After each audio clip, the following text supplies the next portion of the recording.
Uh, okay. Where's Nathan? Hello, Brendan. Montrose. Where's my co-host? Oh, I am your co-host now. Okay. It was fun for a lark last week. Like it was a good time. I'm not gonna lie. It's fun to Nathan behind a locked door. Like you got to do that every once in a while. It was quite the jape, wasn't it? Yeah, exactly. That almost sounds like a offensive term. No. It's like something you do in jest. Some shenanigans you get up to. The English language continues to elude me, as do calendars. But anyway, I digress. Nathan's like everybody's expecting Nathan to be here. I mean, it's our main episode week. That's fine. Okay, you know what? I feel they'll be more delightfully surprised and endeared to your podcast that I am co-hosting. Still, I mean, Steve and Izzy are our guests today, and they're expecting Nathan to be here. Well, they won't be getting him. Hey, everybody. Where's Nate Dogg at? He's not here, and as long as they've left that bastard of a father of mine at home, everything will be fine. Oh, God damn it. I think you can hear him. Steve, did you let that damn monkey back in my house? Look, I can't keep him locked up in the basement. Just because that's cruel. Then get rid of him! Hello? Oh, are damn it. you talking to that bastard son of mine? Oh, you know what? You're only saying that because it's accurate because you weren't married. Exactly. And you're just a bastard in general. Yeah, that is also true. You know, How have you been, son? Weather and whatnot? I've been fine. It's cold here in Canada, but warming up now. I know it's a chilly 62 degrees right now here in sunny California. Put on your muff, if you will. Oh, wait, Canada, that's like, I don't know, 500 degrees Celsius? I don't care. You're terrible with numbers as much Brendan is with calendars. Okay, Montrose, you Also see, true. like your father's here. Steven is here expecting Nathan, so let's just get Nathan. No, you know what? I feel now that this bit of a combative back and forth with father could actually add to your podcast. I'm sticking around. Yes, what movie from the BFI Top 100 are we discussing this evening? Oh, well, first of all, Montrose Jr., I think you got the wrong podcast. But all right, well, whatever. I guess let's get cracking. Let's watch 2019 After the Fall of New York. No, thank you. I bid you good day. Good day, sir. More later. Steve, keep that goddamn monkey out of my living room. You know when I pick a movie, that's when I'm under pressure now. The question always comes back to me, what were they thinking now? Whoa, what were they thinking?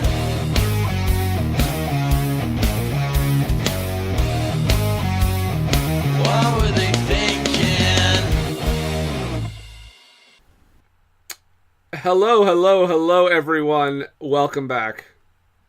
Yes, hello. And you're welcome, Nathan, for saving your job this week. Well, you know what? I feel that had Montrose watched this movie, he might have had some things to say that come about later on. More later on? Yes, more later on. But we'll get to that. But anyway, this is What Were They Thinking podcast. Mm-hmm. And you are... I'm Nathan. And I'm Brendan. And we have guests. We have returning guests. Ladies and gentlemen, this is going to be a big surprise because you definitely didn't hear them earlier about 3 minutes ago. Steve and Izzy of Everything I Learned from Movies? Surprise, motherfucker! So, I just want to clarify, are Montrose the Third and Montrose Jr. apes or monkeys? Because this is only blackface for apes, not blackface for monkeys. Well, they're chimps, and Oh, so they Yes, are they're apes. the chimps are apes, Yeah, then this movie's wildly offensive. right? But I think it's even the thing where, like, even if you're a monkey and they do something against an ape, I think you kind of have that like empathy for them. It's a solidarity thing. Yeah. Yeah.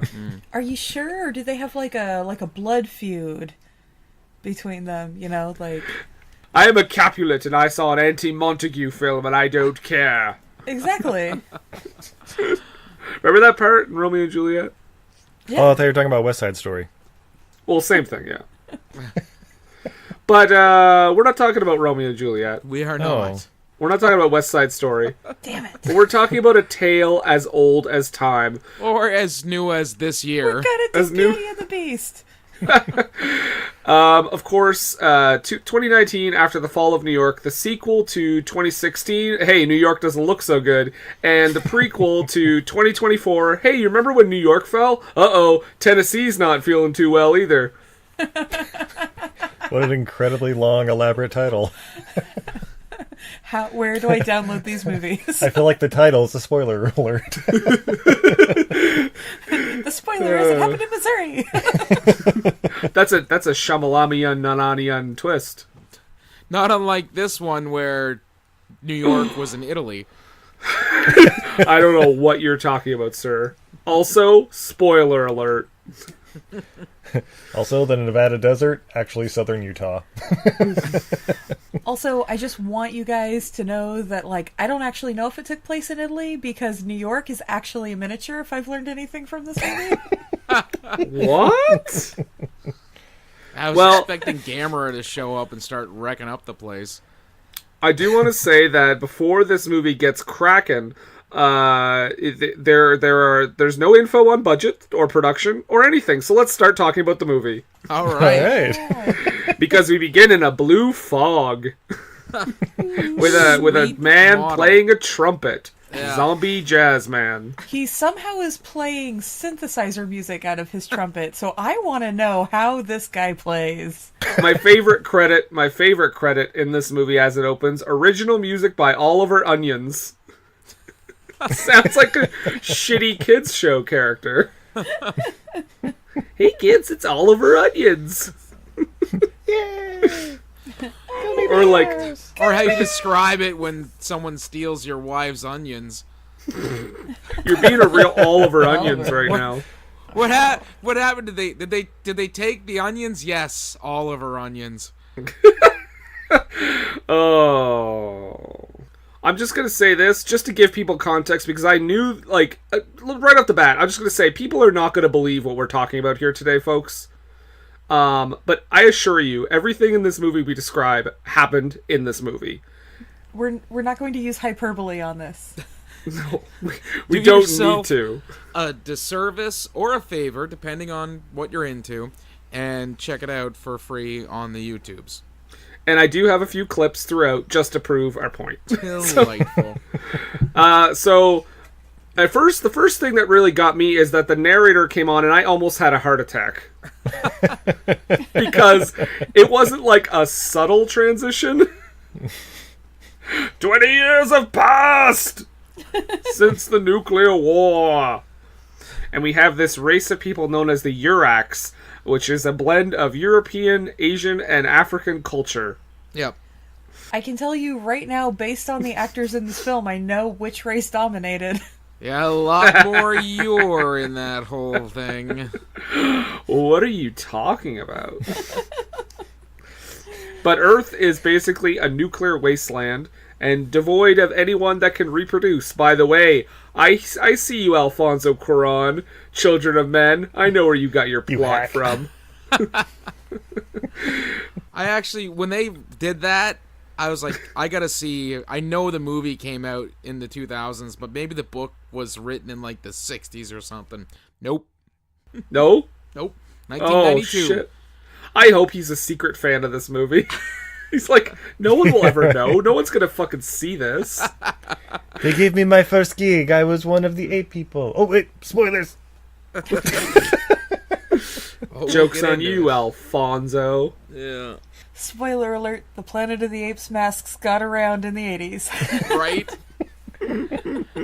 I like when they zoom past the, or they took a shot of the Statue of Liberty, it reminded me of the Statue of Liberty they used to use for the opening for Weekend Update. Back in the Dennis Miller years. Just as realistic. Yeah. Although I think when the Weekend Update opened, I think I believed more that was the actual statue. Guys, seriously though, the miniature work on point. I love I miniatures. loved it so much. It was. So Yeah, the fun. models were pretty sweet. I kept having the in the not too distant future. Someday. Well, this is I gonna be think great. Izzy will be delighted to know that the horses are perfectly fine. Yeah, the horses did Oh, yeah. great. By the way, apparently horses can reproduce just fine. Yep.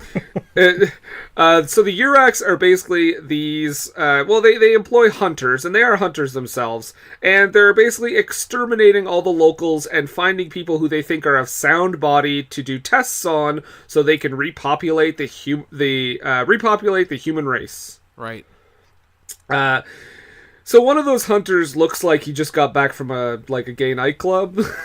Another one looked like Ogre from the Revenge of the Nerds. Yep. And I think the sound effects are done by the Morning Zoo crew. Pew, bing, brown. Another hunter is dressed like he just got done at Disney World, like a tourist. But anyway, they massacre a bunch of people in this town. They're mutants, and you know how they're mutants? Because they have radiation burn makeup glued to their face.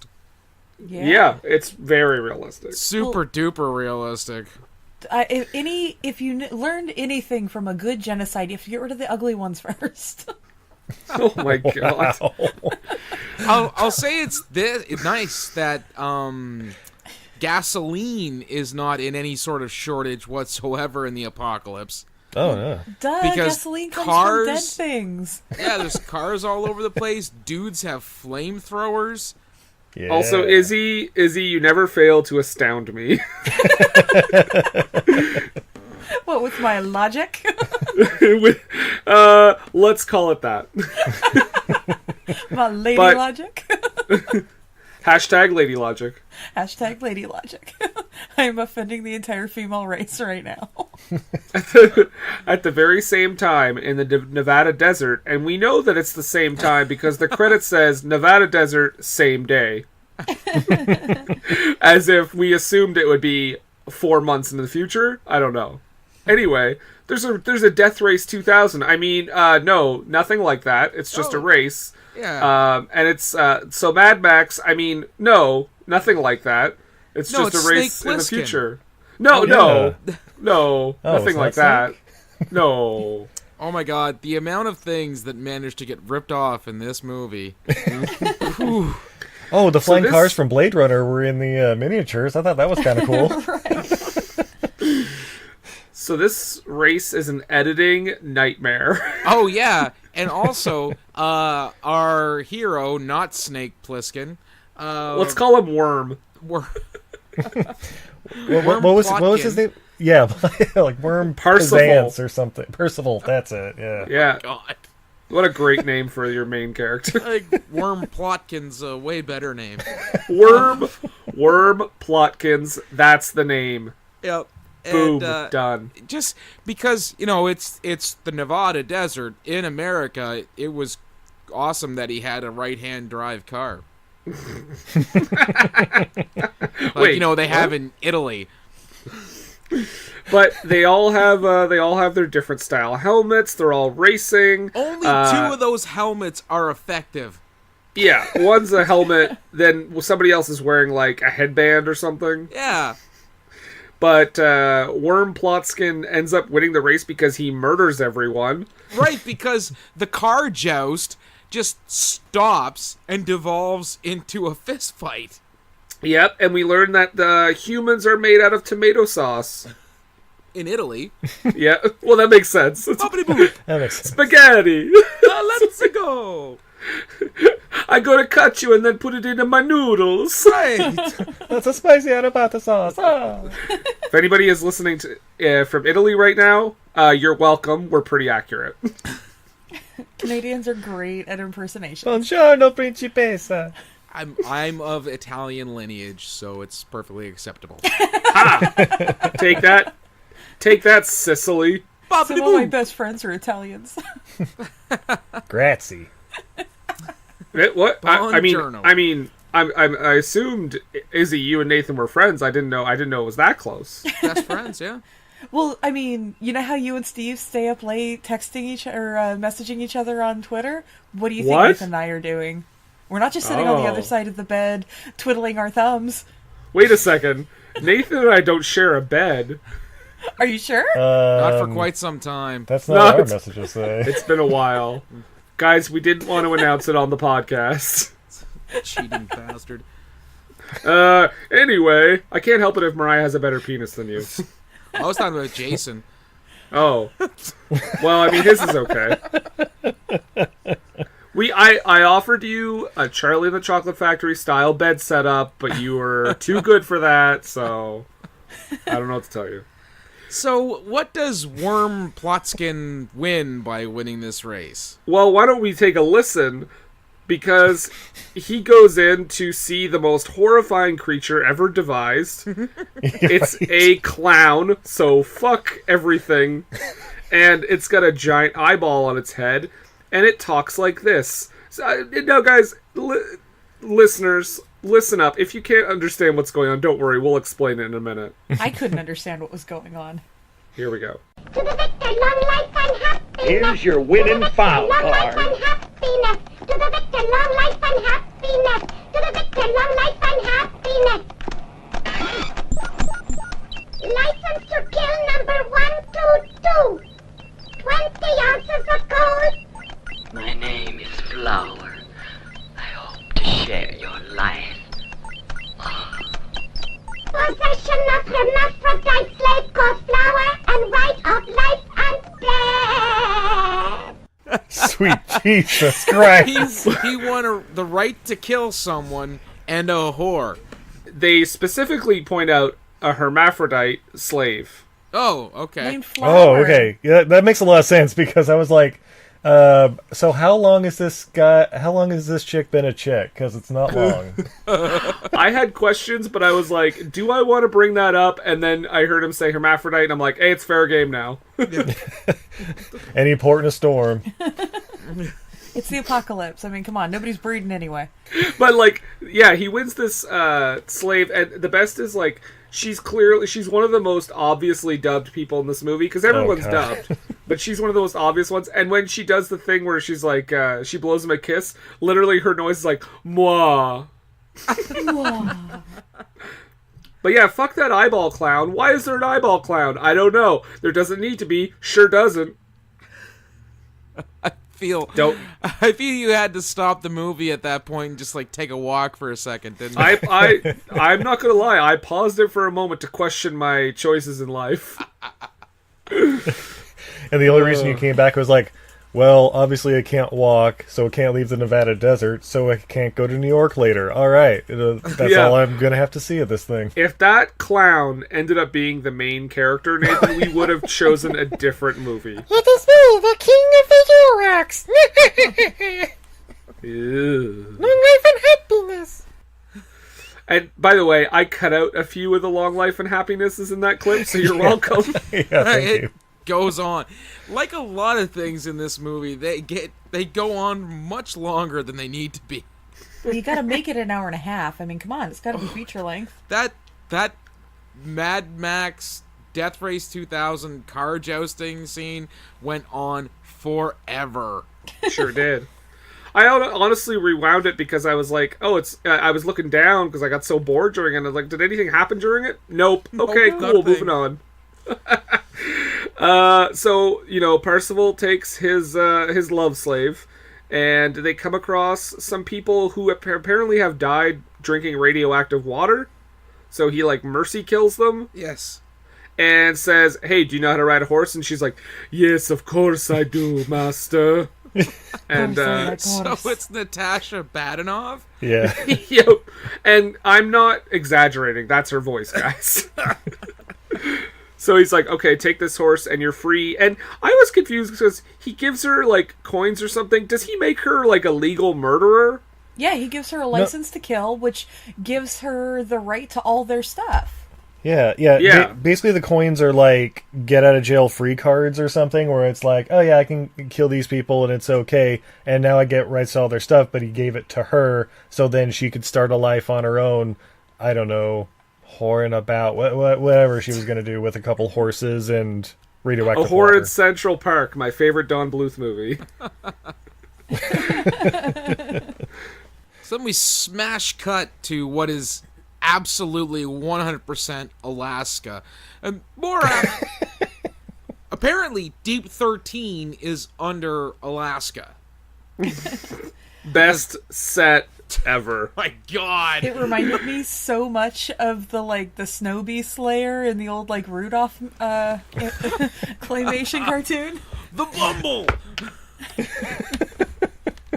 Or the Land of Misfit Toys. Oh my god, that would have been a great cameo. Who wants a Charlie in a box? Yeah, so he's captured by these Alaskan scientist dudes and brought to the president of something. I'm not sure of what. Of the new North American Federation? Like the Republic or something? I believe Confederacy was part of it, if I remember correctly. Confederacy. The Confederacy. Wait, no, what wasn't this here? What? North American Confederacy? Yeah, I thought it was something like... Because I was like, oh, the South has risen up to Alaska. It's, he's the rebel leader. Yeah. Well, I mean, it's kind of like in Star Wars... Wait, no, what am I talking... No, it's nothing like that. I'm sorry, what? No, not Star Wars. No. Yeah, no. that's why I said rebel leader. I mean, come on. It's nothing like Star Wars. Nothing like Star Wars. In. Does one of the dubbed voices say robot? Yep. Yes. Okay, I wanted to make sure I heard that right. Now, gentlemen, that happens a lot. I don't know, 1985 when they were like Terminator killer robots. But we've been watching The Twilight Zone from the 50s and early 60s. Rod Serling they say robots all the time. Calls them robots. Robots. But this is where the Escape from New York / Children of Men future knockoff kicks in. Because we find out what Worm Plotkin's going to be doing. Right, he has to go find... There is one woman in New York who is fertile. With 500 eggs. Yeah, because you know what? I'm going to say this. The quote in the movie, they say something along the lines of, no, she has 500 eggs so she can make 500 babies. Yeah. Yeah. I was confused there for a sec, too. Like, is she the chick from Species? What are we talking about here? No, but it's true. If you, women are born with all of their eggs. Oh, well, yeah. Right? Yeah. Women are born with all of the eggs they're ever going to have. Yeah. No, Izzy, his name is Oliver Onions. Oliver Onions. Oh, yeah, so we have Oliver Onions. Right, you have all your onions that you're ever going to have. But yeah, Alaska's making a comeback, baby, because they're going to find that fertile woman and repopulate... Oliver Onions. Yep, her name is Oliver Onions. They're clearly onions. That's why chicks cry on the periods, because it's the onions, right? That's why the little babies smell so bad. Oh! And then Izzy murdered them all. Oh. She was PMSing, but that was beside the point. And then she ripped off all of their onions. Then she had Oliver Onions! That's my favorite meme from the 90s. All of Oliver Onions belong to us. So we get the Devo guards. Oh, also, by the way, I think whoever made Hell Comes to Frogtown watched this movie. Yeah. Why do you say that? Because that's the one where Roddy Piper has to fuck all the girls to make babies. Because he's the only fertile male. Yep. So it's a reverse Hell Comes to Frogtown. Right. Okay. Heck comes to Toad City. Right. That would make... No, it comes to the Mushroom Kingdom because of Mario and Italians. I don't know where I'm going with this. There was definitely a Mushroom Kingdom before this movie was made. Let's just say that. Unfortunately, it was burned in the Great Smokeout of 1989. The Great Italian Mushroom Smokeout of 1989. Yeah. Now, What is they going on? go from being in Alaska to somewhere that is not Alaska, and they get there in no time flat. We should note that on this mission, Worm Plotskin gets 2 assistants, one of which I thought was F. Murray Abraham, Yeah. and the other one a little bit more obscure. But I don't know have any of you guys ever watched the show Soap? Nope. Yes. Okay, he looks like Bert from Soap. Okay. Just trust me, Google it. It is him. Right. I don't care what the credits say. It's him. All right, and I know the one guy's name was Ratchet. Was the other guy's name Clank? Yes. No, but we Yeah. find out that later Ratchet is Clank, Spoilers. right? Dun, dun, dun. Ratchet. But we do get a gorgeous matte painting of New York on the horizon. And, they have to go through the sewer and shit. They run into Jazzman Crothers. Playing his synthesizer trumpet. Yeah. And that's it. Like, we never see him again. Like, He's that opening and that scene. At one point, somebody almost drank the sewer water. Like he put in his mouth almost right up to the stream. It was one of the 2 guards that were with him, not the robot, but the other one. Just like, giving it a sniff, like that. This means yeah. the buffalo are nearby. Exactly. What the fuck? So our heroes have another one of those endless fight scenes amongst a bunch of buses, I think. Oh my! The bus. And yeah, and F. Murray Abraham has like a hook thing on his hand, like he's missing a hand, so he has like a grappling thing. Yes. And Bert from Soap has like these little like steel balls. I don't know what they do. Oh my god. Does anybody know? Because he threw them and they did a different thing every time. Yeah, like sometimes it would like hit him in the throat or something, and it would like stick for like half a second, and then the person would just be dead. Other times he's using it like a whip or like a bola or something, and like Yep. hanging them by their necks. And other times, I don't know, they cause their hearts to explode like nanobots or something. It was weird. Yeah, But effective. another movie that stole from this, then G.I. Joe: Rise of Cobra. So they make their way through the sewer again after this fight. They get a bowl of shit dumped on their face. Before that, somebody is in a fight with F. Murray Abraham, and how does he finish the guy off? With that classic wrestling move, the claw! The claw! You're afraid of the claw. And that's yeah. our wrestling reference. There we go. And it's also kind of a liar liar reference, double reference. There you go. Yes, they get shit bombed by the 7 dwarves. Oh, and like as soon as they like start walking back down the sewer, perfectly clean. Yep. I thought that was pretty nice of them.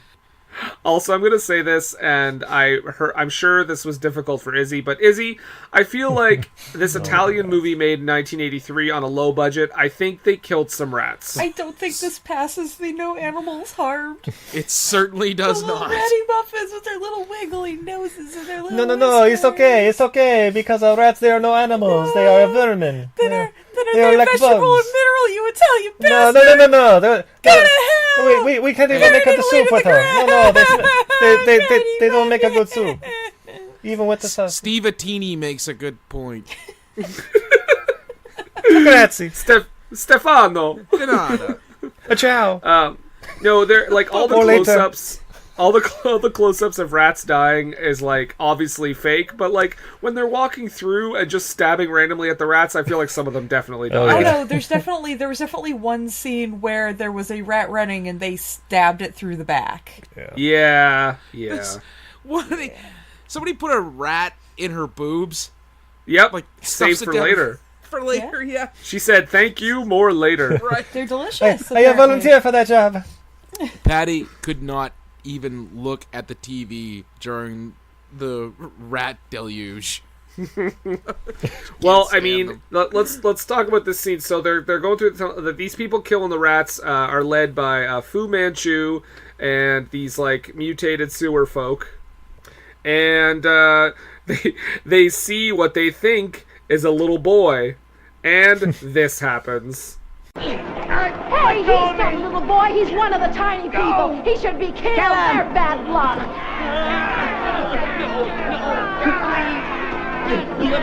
Let me go. Don't kill me, please. Let's slice the dirty little bastard in two.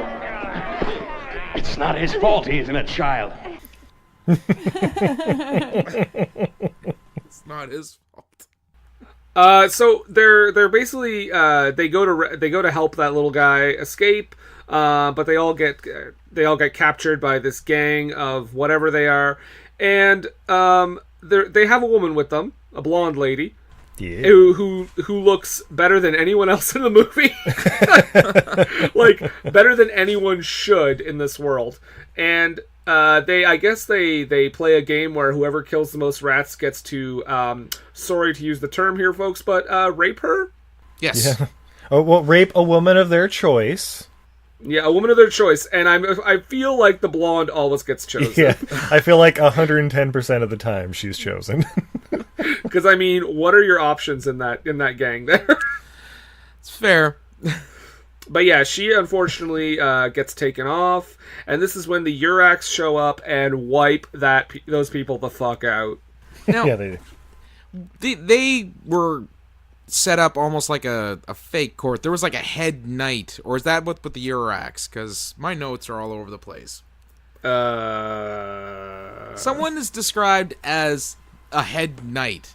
The I only think that's reason the Birax. Okay. Urax, yeah. The only reason why I mention it is because, like everybody else in the movie, heavily dubbed, but it sounded like he was dubbed by the guy who did the voice for the Hercules cartoons back in the 60s.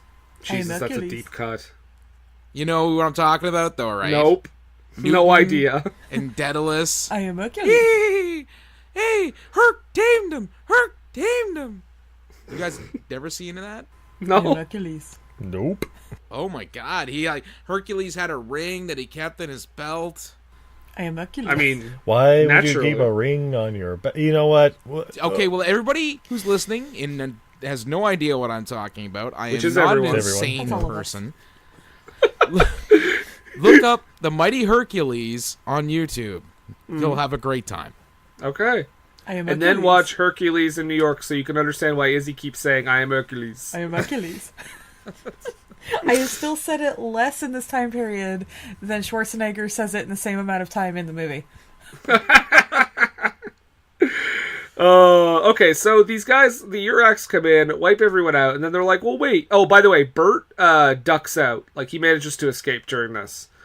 And the Urax are like, well, you know, Parsifal and F. Murray Abraham don't look in such bad shape, and I said, I beg to differ, but they said, we're going to take them, and we're going to take the blonde lady alive.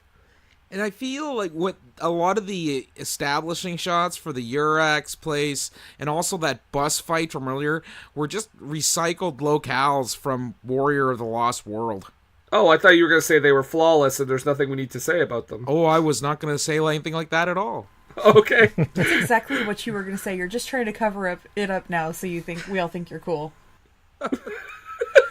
And you say now that you're saying that the guy looks like F. Murray Abraham, and I felt that actually the guy looked more like Kevin Pollak.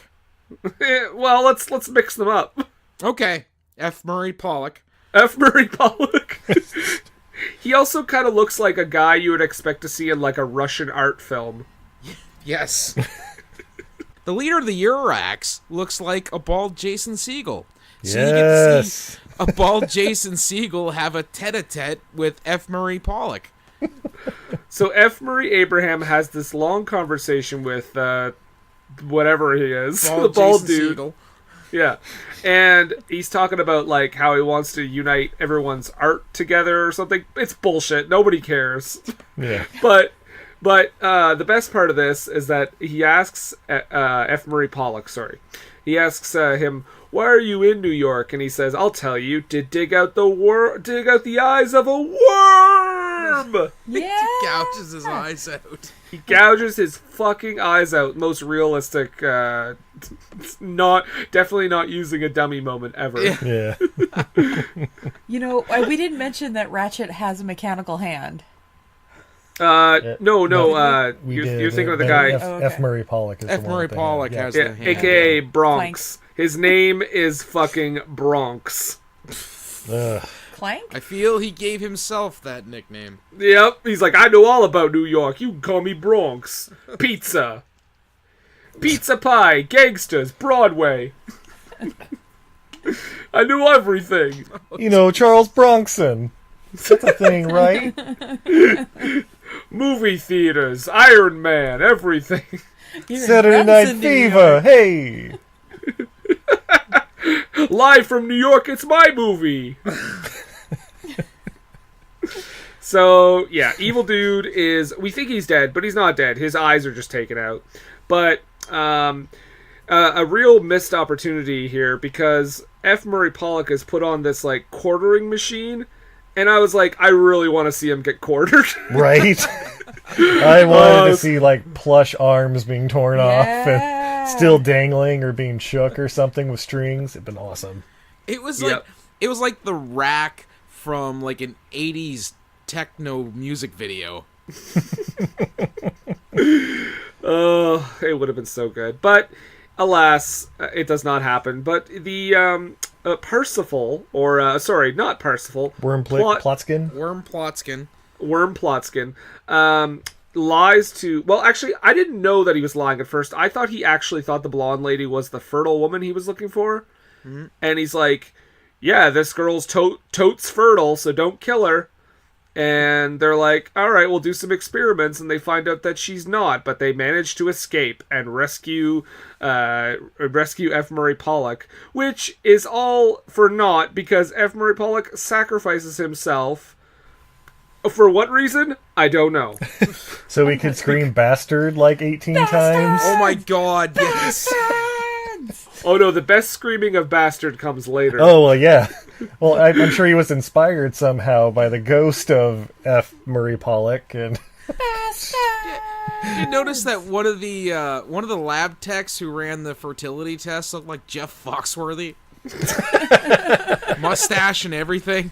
If you scan a woman and to see if she's fertile, you might be a Urak. If you're whiter than Tom Petty, you might be a Urak. If you're constantly at war with Alaska, you might be a Urak. So, as soon as they called them Uraks, did anybody else's instant thought be, like a urinary infection? I did think piss, so not far off. Yeah, for sure. Izzy's got urinary infections on the mind. Well, no, that's why Steve calls her a cutie. You know, for the chronic urinary tract infection. Oh my god. Thank you, Caroline Too Ray. soon. Hashtag too soon. I didn't know Canadians were so mean. Why can't they be open and loving like us Americans? So Right? accepting people who are different. so accepting of all your acts. Hey, you know what? I would at least have the decency not to punch someone on the mass rail. I'm just gonna say that. I haven't done that yet, but I'm No, getting but close people to have it. done it to you. It's true. We keep our hands to ourselves when we take public transit. He's just too emotional, damn it. Izzy, I would have walked past you and said, "A good day to you." You're a liar. You would have walked past me and gone, sorry. I'm sorry, more later. Oh, sorry, eh? Did you get your seat there? Oh, I'm sorry to do that. Yeah. eh? Oh, excuse me, there, Miss Lady there. That's your last name, right, Lady? Yeah, I'm Izzy Lady. Okay. And Steve is Okay. Steve Lady. Steve Lady. Everything Mr. I and Mrs. learned Lady. from ladies. Okay, we need to go back to this movie, guys. We do. So, Murray Pollock sacrifices himself. Says bastards a million times. Yeah, this is one of those movie things too, where a character sacrifices themselves, but it does nothing. Like, because like the other guys, oh my god, Worm Plotskin. Worm Plotskin and blonde lady literally get captured immediately after that. So it did nothing. But thankfully, Bert is back, and he throws his steel ball things at everyone, and they manage to escape. Yeah. Oh, we didn't even mention that Worm Plotskin made out with the evil woman villain for some reason. I'm pretty sure she made out with him. Well, yeah, but what was I don't even know what her name was. Evelyn.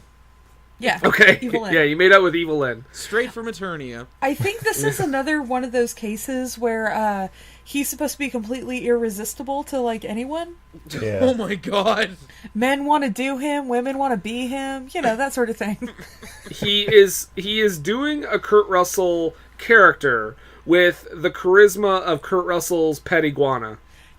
So Kurt Russell does a John Wayne impression, and then this guy is doing a Kurt Russell doing a John Wayne impression, so... He looks like he's kind of doing a Rambo, too. Yeah. A bit of Rambo. Well, the headband's the got to hold the wig on, so... It's true. Yeah. That's not his natural hair? My guess would be no. What? The people who are supposed to be hunting them down, they're like supposed to be the elite squad of the Urax, right? They are not. They're the worst elite squad of anything. Yep. They went to the stormtrooper school of shooting. Oh yeah, and apparently the silencers randomly take effect on their guns because the Foley in this fight is way off. So, thankfully, as they're running away, they run into the little dude from earlier. Right, the little people underground. Yeah, his underground Willow community, as Izzy said. I gotta say, this is also really good because he asks the little guy what his name is. This is my favorite clip. Hold on. What's your name? Shorty, what else? Yeah. Obviously, my name is Shorty. I'm a little guy. What else would I call it be? myself? I don't know. Everybody would be called Shorty then, right? Yeah, no, you guys cut it off too soon. He says, "Shorty, what else?" With all of us are named Shorty. It saves so that when somebody dies, we just use the same headstones. I think that's in the Izzy Lady version of the script. No, it was in the director's cut. If you bothered to look for it, The American dimension. Oh no, not again! And then there was the pool scene. No. And Wait, witches. were there witches in yours? I think it's great because Steve's comment feeds right into mine. That means everybody in the Sewer Shire is named Shorty. Yeah. What's up, Shorty? yo, Shorty. I see Shire you, Shorties. I see you, J.R. Tolkien. You hack. I know you have a time machine.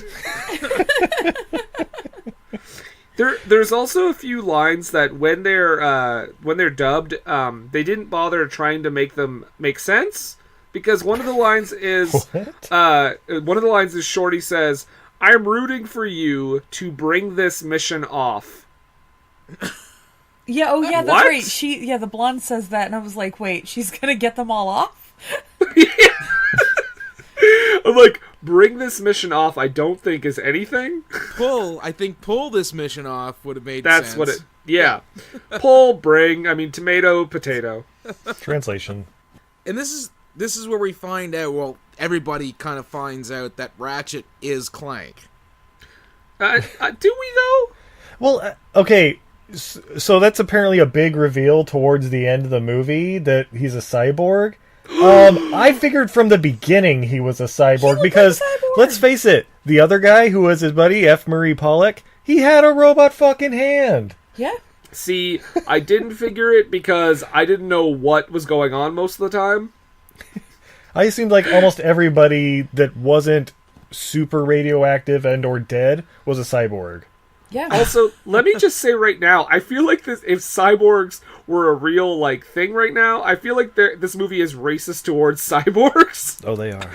They're around. Because the North American Confederacy Alliance, whatever rebellion, shit. they got rid of all their cyborgs. They don't believe in cyborgs anymore. They cleansed their cyborg. Oh my God! I believe it was part of the emancipation program. You know what? We're not going to get into details. Yeah, Steve and I were watching this, and we were like, "What if the rebels are the bad guys? What if the Uraks are the good guys?" And we're just seeing it from a very small point of view. I was waiting for that to be the M. Night Shyamalan twist. Like, no, we're actually just trying to save the world and like make future generations of people. We just, the radiation and the crazy people killing everybody, that's what needs to be stopped. We need to get rid of the radiation and the cannibals.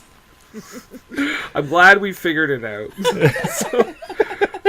So after these, so they're in the cave, they're hanging out with all the Willows, and suddenly the Uraks have this like shrill noise. Show up with their murder sign. Yeah, guess what? It's straight out of Howling 2. Yep. Mm-hmm. By the way, so they're supposed to capture the girl alive, right? But they're sending down this ear-splitting noise that fries everybody's brains. So they're gonna kill the girl, right? Well, I think they're trying to lure them out. But it just murders all the little people. They don't have any place to go. Oh yeah, it is a genocide. Oh, they murdered the sewer Willows. Here's my thing, though. Not only was this also in Howling 2, but it also happened to a dwarf. Howling.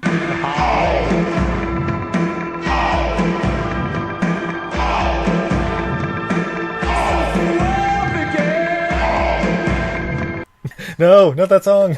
Christopher Lee was like, I've got a great idea. I saw this movie called 2019 After the Fall of New York. And it worked wonders. Where's Joe Dante? He was just... Christopher Lee just showed up on set of Howling 2 drunk, asking where Joe Dante was over and over again. He's not feeling too good today. He'll be in tomorrow. Yeah. Where's Joey? I always talk to Joey. So, how do our newly discovered villains save themselves? They put wax in their ears, just like Howling 2. Where were they pulling the wax off the wall? Is this a wax mine? No, because the wall is made out of wax.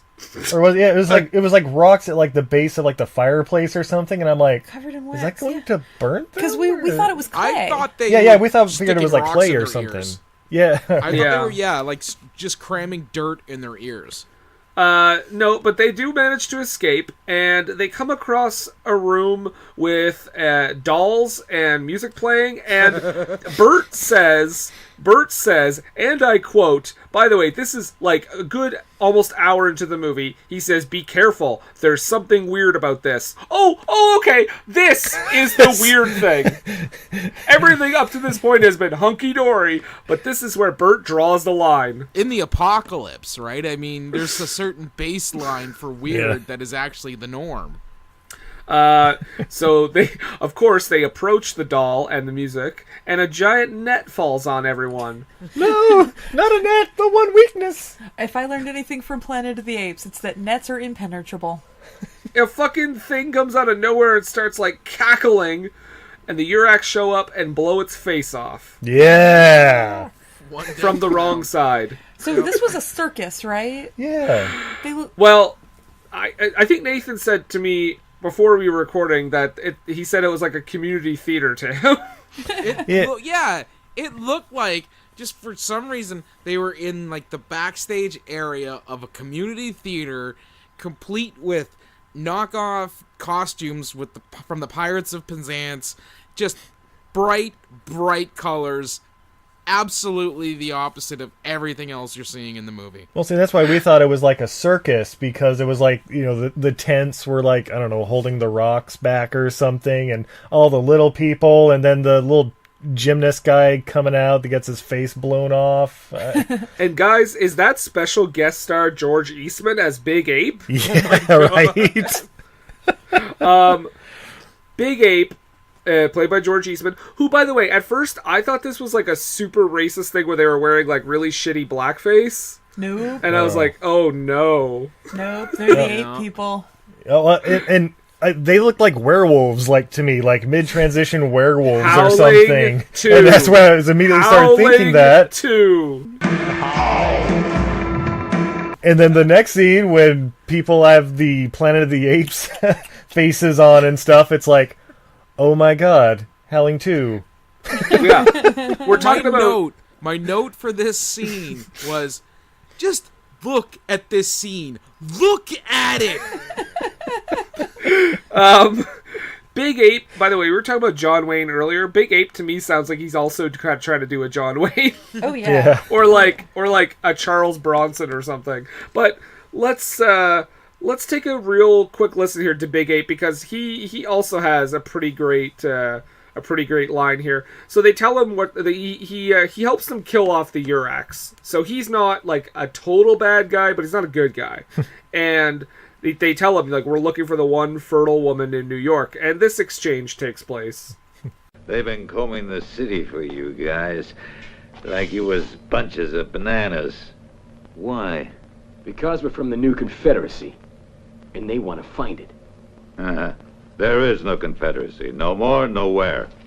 Wrong. Wrong? So what are you doing in town? The president sent us. He says there's a woman around here who can make babies. We're here to find her and take her back. Make babies? I can make babies. There's 2 of us that are still uncontaminated, 2! I'll make babies. I got potency. The new Confederacy. There. Pry my penis from my cold, dead hands. Yeah, so he mentions there was 2 of them that were untainted. Yeah, so I think that's he's referring to the woman is untainted and he's untainted. Oh, okay. And him. Okay, Yeah. okay, because I thought he meant Also, like him and like another dude, and it's like, but because he goes on to say like, there's 2 of us. We can make babies. It's the women that can't. Can we mention that some of these monkey pirates are only just kind of hairy, and some of them have full-on monkey masks? Yeah. Yes. Yeah, so that, like I said, they straight up ripped off all the Planet of the Apes stuff. You only do the full ape makeup for the ones who are going to be in the foreground. Except for they just kind of grabbed stuff and ran, and they were like, oh shit, we need everybody to be in the foreground. Because we're just using the setup from the Baron Munchausen Theater. Here's what happened, Izzy lady. What happened is, on the set of Howling 2, remember they tried to order those werewolf masks, and they got the monkey masks instead? Yeah. They accidentally sent them the masks that were going to this production. Oh, alright. That makes sense. Just got the shipments mixed up. It's just a logistical nightmare. This movie is connected to so many movies we've done. This might be our holy grail, guys. So one of the monkeys wants to get freaky with the blonde lady, and there was another missed opportunity here because Worm Plotskin says, "Take your damn hands off her." Why didn't he say, "You damn dirty ape"? Copyright. Didn't want to get sued. Or he's like, "You darn unclean monkey." Yeah, this was the part they're like, guys, we might get sued. This is pretty spot on. Tone it down. Okay, guys, we don't want to rip anything off. Let's be careful. Let's be careful. Italian copyright laws ain't like they used to be. Yeah. Just like the old gray mare. that troll too really messed it up for all of us. God damn you! Whoever that director is. Giovanni Esposito Aceto Paranza. I think that's the guy that... Isn't that the guy who plays Gus on Breaking Bad? Possibly. So, Worm Plotskin basically has a duel with one of the apes because he wants to save, the blonde lady from getting raped again. I mean, she's already been raped once in this movie. It's true. And she is so happy that he saved her that she has sex with him. Yeah. Which I was like, okay, like, that kind of makes sense, but also I think you think she'd want to be like, I don't want any more human contact. I just need a minute to gather my thoughts. Yeah, just give me a second to breathe without someone's chest on mine. But Brendan, she's in love, as we'll find out later. Love it first sight. Oh, and the love story is very well written. So Big Ape at this point is furious because he tortured a Yurak who said that the blonde lady is fertile because that was the lie that Worm Plotskin told them earlier. Right. But Shorty says, no, it was probably a lie he told them earlier, having no knowledge of what actually happened. Yeah. And he says, I know where the actual fertile woman is, which, you know, to quote Adam Sandler, would have been more beneficial to hear yesterday. And they go off to find the fertile lady. Yes, they do. By the way, does Worm Plotskin actually think the blonde lady is the fertile lady? Like, up until this point? I don't know. I thought he did. I was under that impression, and then I 100% at this point thought Shorty was going to lead Big Ape into a trap, like lead him into a volcano or something, and then be like, all right, let's get away. To throw a ring in? But instead, Big Ape followed them like they were bunches of bananas. Yeah. By the way, he's an ape living in New York. When was in a post-apocalyptic world? When's the last time he had a goddamn banana? Is Nathan still there? Oh, there you are. I'm still here. Okay. Hey, like, did you take a pee break? Nathan tapped out. Plotskin. Nathan went to go hang out with the monkeys. All this talk about bananas. I'm gonna go check on Montrose. I'm just listening and trying to make sense of my notes and realizing, nope, that is what happened in the movie. Well, yep. Here's what happens. Yep. They finally, after seeing the remnants of the Willow genocide, they break into a professor's office who we've never met, we've never heard of. This is the first time ever, and Shorty has this very emotional breakdown over seeing his best friend die. Again, we don't know who this is.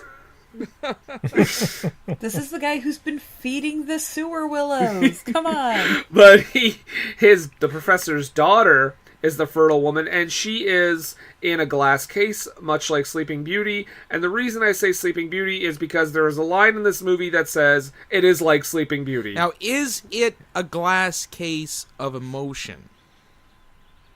No, because she is catatonic.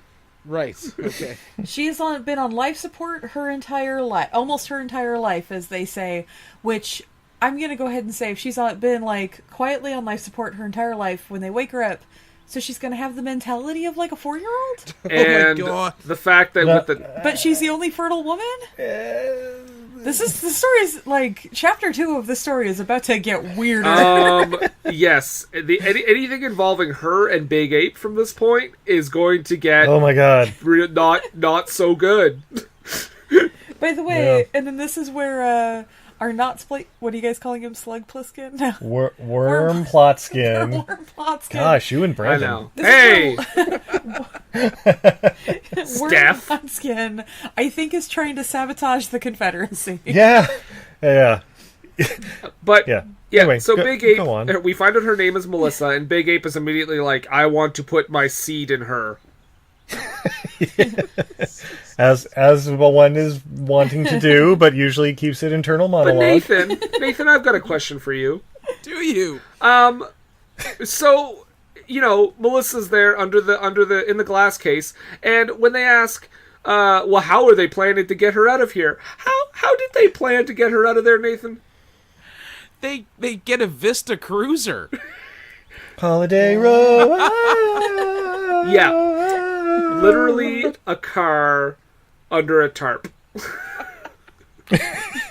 It runs beautifully and it's full of gas. Where are you testing it out? Yes, where have you been driving how it? Did you get they it just into, do donuts in the office. How did you get it into that cave? Well, they backed it in there before the apocalypse. And you know what? It's fine because, remember, gas is not in any sort of shortage whatsoever. Yeah, this is not a Mad Max situation.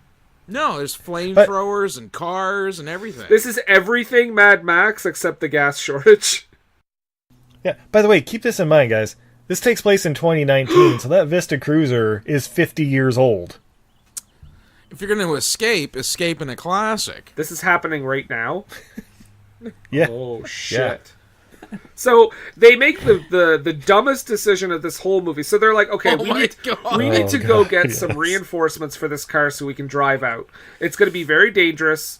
Okay, someone needs to stay behind and guard Melissa. Who would be the best candidate? I know. How about Big Ape? Or well, he does seem to have the least amount of fighting skills. Or skills. as we'll know him after the scene, Big Rape. There you go. Wait, and then the decision is made of I don't trust Big Ape with the corpse. Blonde chick, why don't you stay behind and watch him? I was just gonna say... What? Why? Yeah, I was just gonna say, we better leave someone else just as strong to watch him. Yeah. Blonde lady! Look, blonde chick, what you need to do is you need to drain his seed out of him immediately. Right? Before he gets to Melissa. Yeah. So, as soon as they leave, literally... Moment 1, Big Ape fucking forearm smashes blonde lady in the back of the neck. Just clubs her. Yeah. Just clubs her like a caveman. And I'm assuming has his way with Melissa. By the way, I was half expecting them to like back up in the Vista Cruiser and be like, oh man, I forgot to grab some tow rope. Can you guys... What the fuck is going on? I turned my back for 20 seconds and this is what happens? Oh my god, it's just a scene. Put your pants back on! It's just like a 5-minute scene of where you don't see anything, but you just see them and like them describing what's happening. Oh, Big Ape is pulling his pants down. He's just bent over her, thrusting. Can you at least stop? We're watching! I know, Big Ape like when you watch. Everything. It looks like bunches of bananas. By the way, so Big Ape has opened the hyperbolic chamber now. She's tainted, right? Yeah, she's absolutely tainted. She's got the radiation now. Steve, you said taint. Tainted. They go to get the steel from the junkyard, of course, and Shorty, again, the distraction thing, I'll distract them while you get the steel. Shorty runs off, the Urax corner him, and then he does the stupid bastards, kills himself with a part of the movie with a screw to like his gut, and he instantly dies. Yeah. Yeah, I love how the Urax are like just surrounding him, like, "Hey, tell us where the other guys are," and he's like, "Stupid bastard!" And so I was like, "Whoa, calm down." But fuck, he's dead. Well, he was the last of the sewer Willows. Now what are we gonna do? We were gonna research him, or we were something. at least gonna race him. Yeah, it's not his fault he wasn't a little kid. All right, call off midget tossing. All right, Elisa.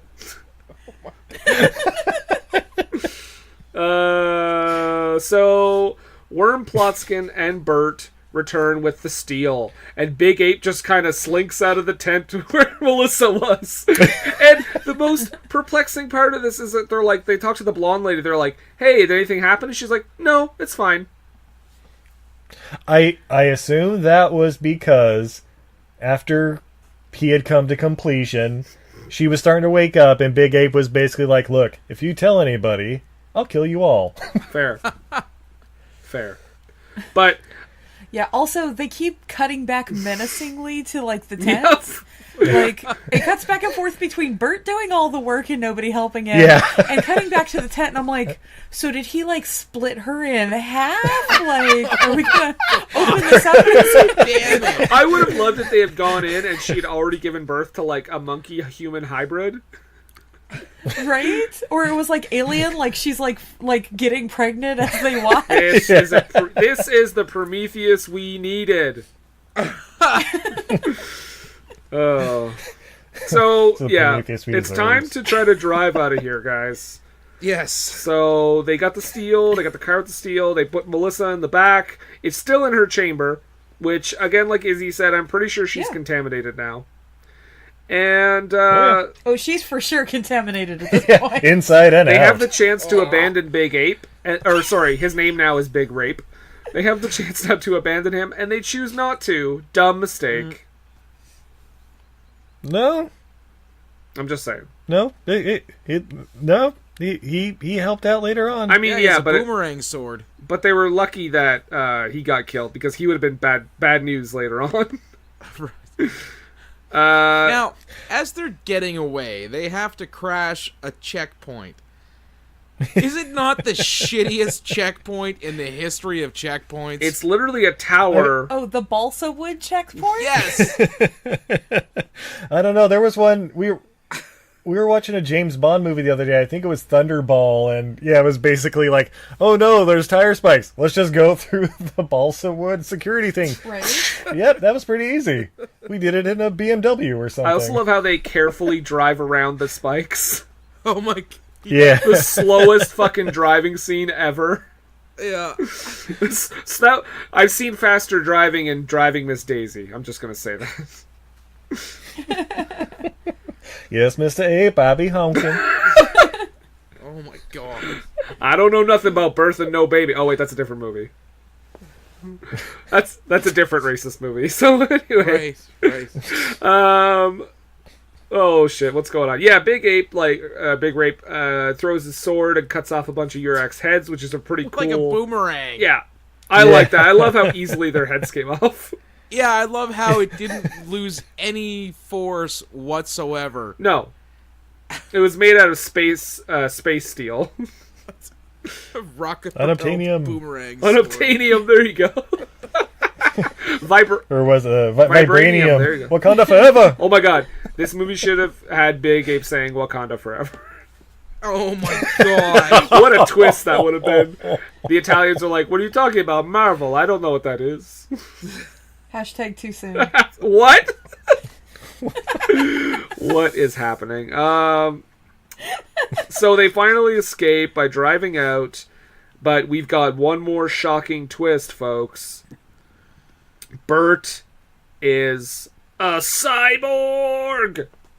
It's not a twist. We talked about how we figured that out like half a movie ago. No, it's a twist. I actually did not figure it out. I'm not gonna lie. Well, that's You know what? Go fuck yourself, Steve Lady. But they mentioned that, like, you know, earlier when the shrill sound happened, he didn't cover his ears. So basically, Worm Plotskin is like, we're gonna fight to the death now.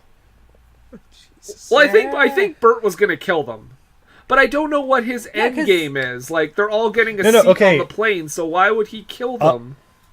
I'll fill you in on it because Izzy kind of had the same kind of question too. Okay. What it was is him and F. Murray Pollock were basically sent to tag along with him, and basically, like, once the woman is, you know, the breeding woman is found, and they get out of the city, and they basically Worm Plotskin has outlived his usefulness. He's to kill them and bring the woman back to the new confederacies to run experiments, tying up all the loose ends. Okay. So you're saying that the Confederacy are a bunch of evil people? Yeah. Yeah. Yeah, because, like, as Steve pointed out, when they're, like, driving away in the car, the Plotskin goes, so, I guess mission completed, and Cyborg Guy turns to him and goes, almost. Yeah. And that's when he stops the car, and they have their death fight. Yeah, in which he stabs and kills not yet, but he stabs Blonde Lady. Yeah. And I honestly don't know her name because I think when they said it, they were like, Galera. It's Giada. Okay. Giada. Thank you. The super American. Like Giada De Laurentiis is the only reason I know that. So in this, it's a pretty bad fight scene. Yeah. It's not great. Bert gets killed because he hits him in the head with a rock, and it makes the sound like meow. Yeah, it's like a Tweety bird smashed to the head. Yep. And ladies and gentlemen, this is our last clip we're going to play because we have to listen to Blonde Lady's dying speech. Oh my her God. last words. You're welcome, America. Me too.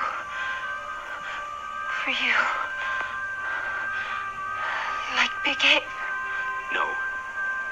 Not you, Giada. A helicopter's coming. You'll see. You'll make it. I already have. Like Big Ape. Remember, long ago, a small step for man, a giant leap for mankind. Do you know what that leap is? Love. For you. For us. For mankind. It has to live on. Why, Giada? Why? We destroyed the world. Killed billions of people. And we still do. Kiss me now. Kiss me with love.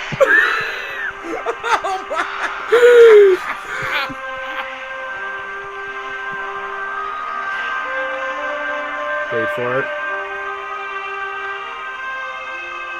Life is love.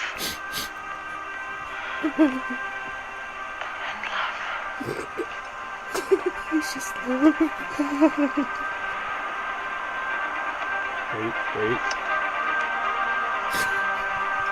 All right, my love. You win. Man somehow gets it together again. It's because your love will it. Oh my god, that was so touching. God. Yeah, they're in love, huh? My note for this was moon landing love. What the hell is this? Moon landing wasn't about science or math or man conquering the universe. It was about love. That's right. It was about love between, I don't know, spoiler alert for First Man, but between Neil Armstrong and Buzz Aldrin. Oh, they were massively in love, and society just wasn't ready for it. But Izzy He says, "Kiss me with love." Yep, I say that. I say that every day. Hey, babe. Steve? Kiss me with love. No, you're getting weird. All right. You're smothering me! All right, gentlemen, I'm sorry, I have to step in here because we forgot a very important part of the wrapping up of this movie slightly before this, where he was like, yeah, I knew Big Ape was going to rape Giada the whole time. That's why I left him there. And it's like, oh, okay, so he's going to open up the case, expose her to the radiation, thereby killing the human race. Okay, great plan there, buddy. Because he thinks the human race shouldn't breed. He thinks the human race is not fit to live past this generation. So now after this death confession, he's like, man, I am an asshole. But Well, I thought that he's under the impression that she will have a child because he says, I hope Big Ape's seed is as fertile as he says, or whatever he says. Well, that's just it, and that's why it doesn't make sense. What? No, but it still does, because they're not going to be a race of regular humans, which is what the Confederacy wants. They're going to be a race of ape men. Talking ape men who take over the world. Oh my god, this is how it happens. The apes. You blew it up. You bastards. When they shoot. So, spoiler alert, we're going to go forward. They're going to have a rocket. They just landed back on Earth, but at a different time. With ape seed. Guys, we got to get to the last scene in this movie. So, because he's got to go back to Alaska. That is a shirt. Hashtag ape seed. Hashtag ape seed. Let's not make a big rape shirt, though. Let's not. Okay, no. good. No, ape seed is much, much more politically correct. Yeah. No, if you're going to make something with the word big rape on it, you want to put it on like a phone case. Well, those foam fingers, number one.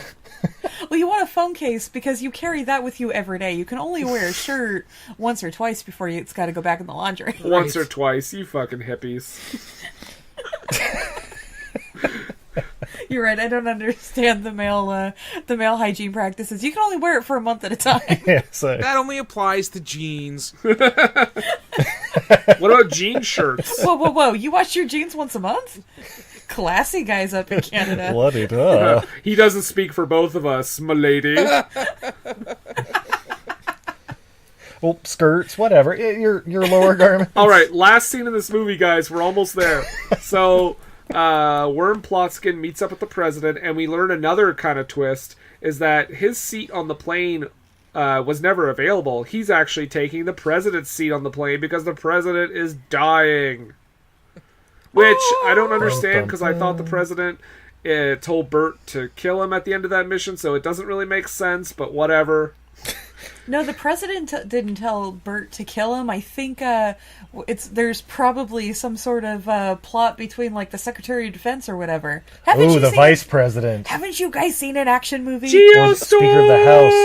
It's always the Speaker of the House. Nobody would suspect him. Everybody suspects the vice president. It's always third in the chain. If Ed Harris was in this movie, we'd all know who the villain was. Right?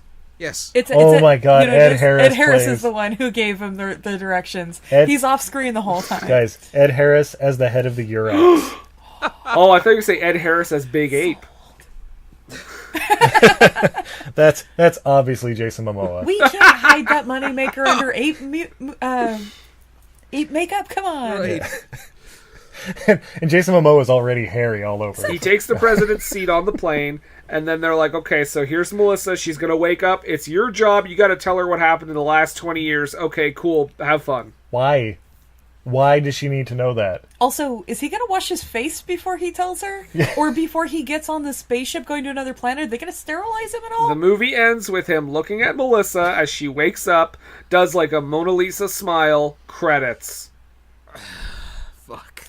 By the way, mentality of a 4-year-old. She's going to want a juice box and her daddy. Well, she's got her daddy now. Juice box and her daddy sounds like a really inappropriate porno. First thing she's gonna say is, "Are the Monchichis still a thing?" Right? Oh, unbeknownst to her, though, they're going to be, because she's going to birth the first one. Yeah. Well, she's the Eve of the Monchichis. Monchichis. There's a shirt, right? So this is the end of the film. Steve and Izzy, would you recommend people watch this? Yes. Absolutely. Buy the Blu-ray 1000%. if it exists, which I'm sure it doesn't. It does. Let's get this in HD. It does. Oh, God. Coming next week. Nathan? Oh, yes, but only because you cannot just say, you know what? They're just making shit up on their podcast now. They're just saying random things. None of this stuff happened. You have to see it to believe it. We are not making any of this up. Nope. From the Sewer Shire to Big Rape, everything really happened in this movie. And I am going to join in. I'm going to succumb to the peer pressure and say, absolutely watch this Maniac's vision of the future. All right. So where does it match up with the BFI Top 100? I believe this was number 74 on the Italian BFI. The Italian IFI. British Film Institute? The IFI Top 100. What does that match up with? Is it like Black Narcissus or something? Or Goldfinger? So we're going to take a break. And we will be right back. What were they thinking? Nathan. Yes, Brendan? 2019 is one crazy year. It certainly is, as evidenced by the fall of New York. With big apes, people in chambers. Yep. But, I mean, having said all that, you know what I really want in 2019? Oh, what's that? I want money. Oh, everyone wants financial stability. I want money for listening to podcasts. Well, you know what, Brendan? What? I'm going to tell you. The Podcoin app? Yeah? That's going to pay you to listen to podcasts. And every podcast. All I have to do is listen to a podcast and I get money? Yes, the podcast player that pays. So you're telling me if I have an Android or I go in the Apple Store, I can find the Podcoin app, download it, and just listen to podcasts, get money. I get to exchange it for like gift cards and shit? Yep. Or if you're feeling philanthropic, because that's a word. It is. You can actually donate your Podcoin claims to charity. Now, is there any way people who are fans of this podcast, listeners out there, can benefit from being a listener and also signing up for Podcoin? Well, yeah, if you go on and you sign up and you use our super secret fancy code WWTTPD, so that's the What Were They Thinking Police Department, you'll get 300 Podcoins just for signing up with the code. That's 300 Podcoins for signing up with the code WWTTPD. And I believe if you've already signed up, you can also go into the Podcoin app and add that code. So I don't know what people are, sitting around for. Do it now. It's win freaking win, baby. Do it. Do it. One of us. Gooble gobble. Podcoin. What were they thinking? And we are back. Oh my God, Steve. Those are the greatest ads that ever added in the history of this podcast. She said it. And the tea is done.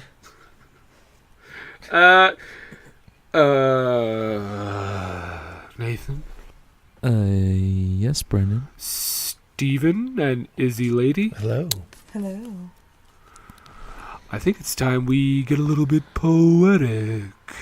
Yes, it's time for the low haiku. 17 syllables to break down the movie we just watched.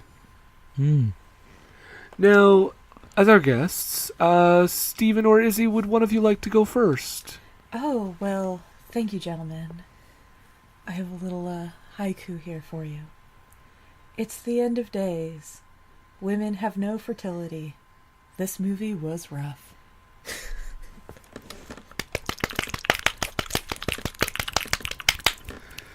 Good lord. Steven, go ahead. 2019. Mad Max escapes from New York. Big Ape raped that chick.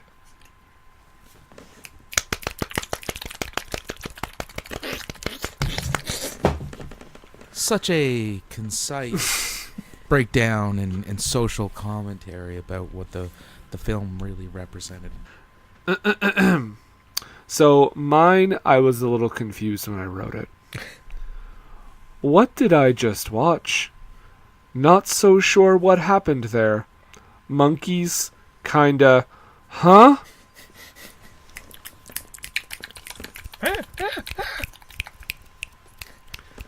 I'm not sure what happened there either, but Nathan, give us your low haiku. Yes. 2019. Dopo la codita di New York. Yeah, this was rip-off. Bravo, prego.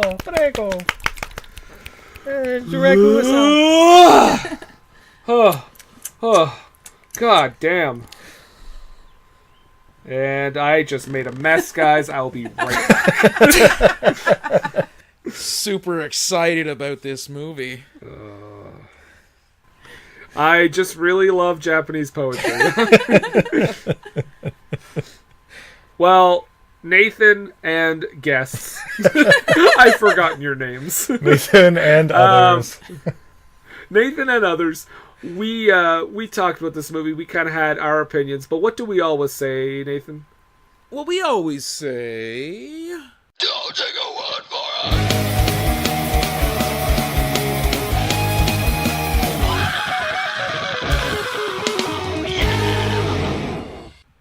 Well, this is another situation where there are, I don't believe, any critics' reviews. There's one. This movie has a critics rating on Rotten Tomatoes of not applicable. Yep. And an audience rating of an astoundingly high 59%. I feel that 59% is mostly people going, oh my god, that was the best. But we do have some lovely reviews from our audience members. Actually, if you want to read the one critics one, we can do that. What does that person say? It's from Scott Weinberg from DVD Talk, because as I said to Steve earlier, it was released on DVD and I believe Blu-ray as well. He says Criterion. It's unquestionably bad, but fans of the genre will have a good time. Izzy, would you like to rate that review? I feel like that review was pretty honest. I think he knew exactly what kind of film that was and the kind of people who were going to enjoy it, so I'm going to give him 7 thumbs up. Okay, awesome. You know, I think the 41% of audience that negatively reviewed it were probably just disappointed because there weren't any breasts.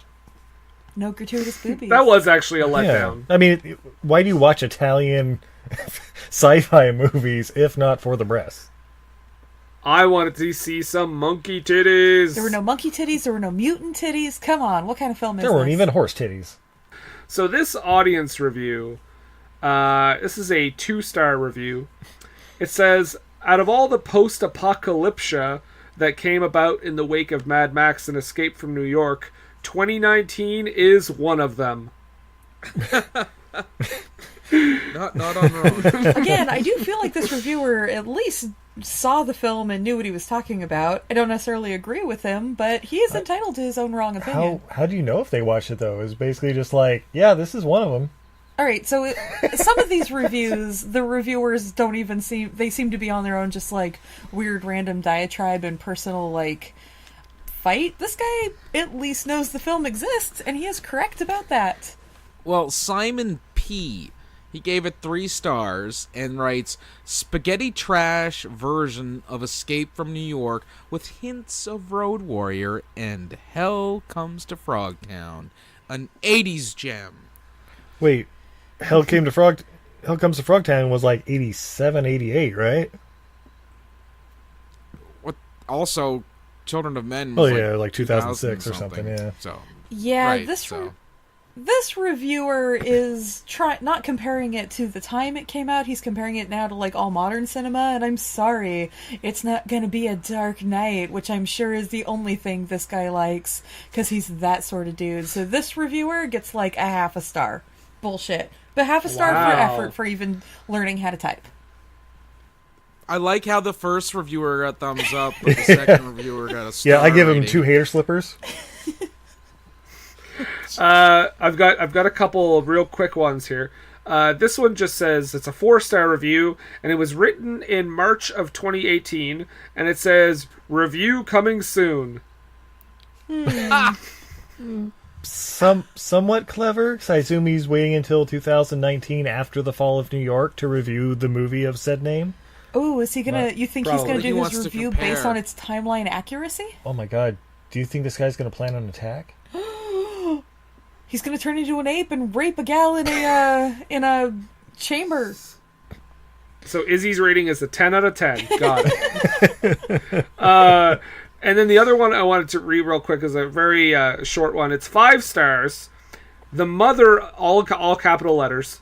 The mother of all parentheses gay end parentheses films. Oh, all right. Okay. I like that he gave it the mother of all gay films. 5 stars, but I gotta say I'm not into the hate speech. I think he's using gay as a derogatory term here. Or perhaps gay as in a good time. It's true, but the characters really aren't that like joyful and gay. Well, yeah, that is true. And there's probably a lot of sword fighting, quote unquote, going on in a post-apocalyptic world where, definitely. Where let's face it, what was the chick for the flower or whatever? Like, she's apparently a get. She's a trophy. Yeah. I mean, wow. Yeah, there may be a lot of undertones going on. A lot of oiled up dudes and just... This guy gets a full star because at least he gave a rating, but definitely minus points. Gets a full star out of 2 thumbs up. I mean, as high as you can go, I think is like 10 thumbs up. Okay.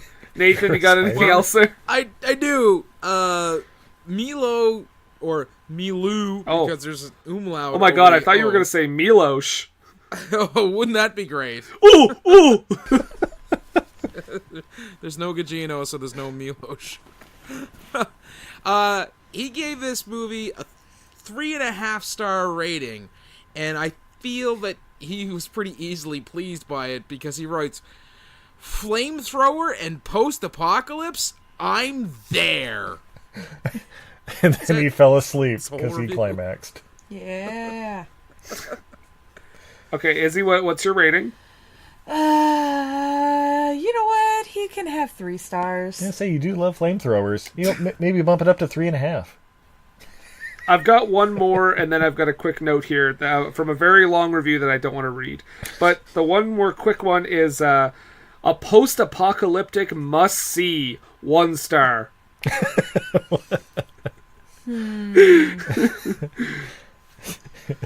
Izzy? You know, I feel like this is an incomplete thought for him, so he doesn't get a rating because I'm going to give it an incomplete thought. Oh, shit. Not even worth my time. My worst review ever. The greatest movie ever made. 6 stars. The last one I want to just mention. It's not a review, or it's from someone's review. But apparently, when you purchase this film on DVD, the back of the DVD box is just riddled with typos. Yeah. So I just wanted to mention that. Nathan, you got any more? Okay. Richard B. I think this is my last one. Is he a super reviewer? No, I don't think he's a super reviewer. He's damn. just a reviewer. And I feel he's part Canadian. Oh. Because he writes, as far as low-budget Italian post-apocalypse movies go, it's not that bad. Wait, Okay. Richard B, you said? 4 stars. 4 stars. You say Richard B was the guy's name? Richard B. Holy shit, that's Richard Bachman. No, he's people call him Dick for short, so he's DB. Dick Bachman. Real DB. Dickbag, douchebag. But the reason why I feel like he's Canadian is because for something that's, not that bad, Yeah. he gave it 4 fucking stars. I don't want them to feel bad. They tried their hardest, So I'm gonna give them 4 stars. I give that review 5 maple leaves. Well, we've come to the end, so I want to quickly, before we start plugging everything, much like Big Ape, terrible. Cut that from the show. Keep before it we in, start, uncensored. I probably will. Before we start plugging everything, I guess I have to drop you a clue, Nathan, for our next movie. Yeah, just a little tidbit. Right. Something that tells everyone to guess what we're going to be doing next. Yeah, that's what I'm going to do. Okay. So here's your clue. So just a little tidbit, a snippet, if you will, some words. I am going to eat your face like you was bunches of bananas. Just give us the goddamn clue. Why? Okay. All right. Anyway, so here we go. Your clue is Old Blue Eyes. That's it. Okay. But now I believe your simian friend. Okay, is Montrose Jr. out of the room? Yes. Yes. Okay. That damn You monkey walked better out? be out of my house, Steve. I mean, Montrose You Monkington, have one job. make your entrance. Hello! It's your good friend Montrose Monkington III here. And even though it's associated with a film that was clearly anti-apist. Yeah. Anti-apes. I mean, it would be That's what apist. I'm going. They're apists. Yeah. Yes. They're anti-ape. There you They're go. terrible, terrible people. I don't wear a pirate shirt the color of a squashed mandarin. Not every day. Never. I would not make such a fashion faux pas. Anyhow, I am inviting everyone to come and see my YouTube channel, Montrose Monkington TV. You can also follow me on Facebook, Montrose Monkington III Esquire and Friends. And you can also, follow me on Twitter at Montrose III. That's the number 3RD. And just keep abreast with the goings-on of a small British chimp living in Canada. Thank you! More later. You said breast. You know what? I'm taking my leave of you. You are just the worst kind of person. Montrose, sorry. Just since you're here, I also wanted to kind of plug our show coming up. Speaking of horribly apist movies, over April and May, we'll be reviewing some incredible simian movies during April and May. Not Monk May? Not Monk May. On everything I learned from movies, and I would really like an ape's point of view of these movies. You'll be reviewing fantastic films, not like King Kong or Mighty Joe Young, or the Planet of the Apes remakes. Well, we already did the Planet of the Apes ones, the older ones. We did Mighty Joe Young. No, the newer ones, the good ones. No, well, with Caesar. No, we'll be doing more like Mistress of the Apes is coming up. We might be doing Congo. Ed. Oh my god, about the incredible baseball playing monkey. Yeah. I'm sorry, ape. Gosh, there's others. Monkey Shines. Monkey Trouble. Dunstan Checks In. Every Which Way But Loose. All those incredible cinemas. Films. Definitely not ape-sploitation films. No, not even a bit. I hope you contract syphilis from a restroom toilet. That is no way to talk about your friends, Montrose. No! Oh shit, where'd he go? Hey! God damn it, Steve! Get the monkey out of my living room! Baby, you need to check those handcuffs. What? As I was saying to Father, that's why I was talking about Steve like that. Very well. Look, Montrose, just stay back, all right? Just no. He must be a gentleman at all times, a gentle ape, as it were. You know, Father, you sound more and more like the Sheriff of Nottingham from Robin Hood, Prince of Thieves, every time. I'll cut your heart out with a spoon! Oh, why a spoon? Why not an axe or It's dull, you twit. It'll hurt more. Makes sense. More later. Steve, keep that monkey away from my spoons! Babe. All right, we're gonna keep him in the backyard. Keep that goddamn monkey out of my house. I'm trying. Steve, where can we find our show? Well, you can find us on Podcoin, as mentioned earlier, with the What Were They Thinking Police Department. But yeah, we're on all the podcatchers under Everything I Learned from Movies. Our homepage is eilfm.podbean.com. And of course, you can hit us up on Twitter, Facebook, and Instagram at EILF Movies. That's Everything I Learned from Movies. My lovely wife, Izzy, also makes some incredible art at her Etsy page, untidyvenus.etsy.com. That's like a goddess who's bad at housekeeping. .etsy.com. And not untidypenis.blogspot.org. Nope. No, that's for me and Miranda to share. Miranda? Mariah, I'm sorry, Mariah. Miranda and Brandon. That's for me and Mariah to share private pictures back and forth. That is not for the public. Yeah. Is that a Mariah's giant cock? Even though it's a public blogspot account. You know what? You're not supposed to air that shit. Oh, sorry. Don't go to that site. There we go. Don't go to that site. Untidypenis.blogspot.org. Well, okay. We got other plugs. You can also find us on all the podcatchers. What Were They Thinking? We're on iTunes, Podbean, Stitcher, Spotify, all that stuff. Find us on Twitter and Instagram at WWTT Podcast. Search for us on Patreon, patreon.com/WWTT Podcast. We're on the Redbubble. We are everywhere. We have shirts, we have mugs, all that good stuff. Yeah, and am I leaving anything out? I don't. We're on Facebook. Search What Were They Thinking on Facebook. We're on there as well. We also have a Facebook group, What Were They Thinking Interactive, where you can talk to us and tell us how you don't think this movie existed, even though it totally does, guys. It totally does. Totally does. But having said all of that, thank you, Steve and Izzy, for being 17-time guests on the show. I'm assuming. Well, thank you for having us. Thank you for allowing us to become repeat Yeah, offenders. I'm assuming. I didn't count. I think, honestly, if we're talking legitskis, I think this is like your 7th appearance. Yeah, and you've been on ours, probably 8 or 9 times, about the same. Or and 35, somewhere between 9 and 35. So, Nathan. Yes, Brendan. I have questions. Oh, well, please.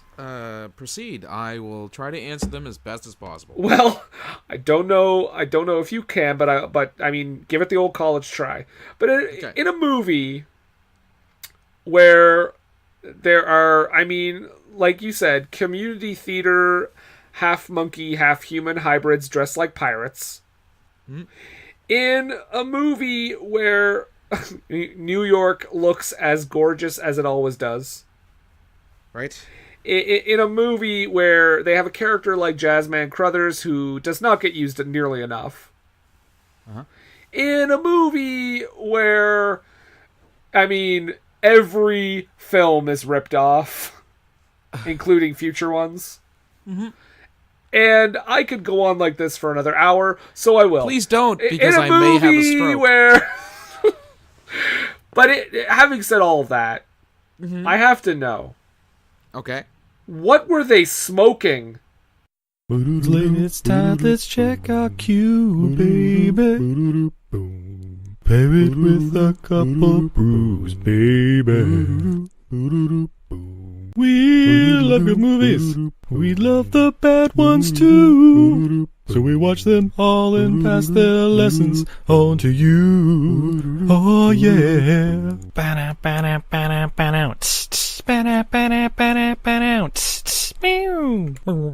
Everything I learned from movies helps to make life a little bit groovy. With a one-liner plot, holes and gratuitous movies. It's time to get busy with your friend Steve and Izzy. At eilfm.podbean.com.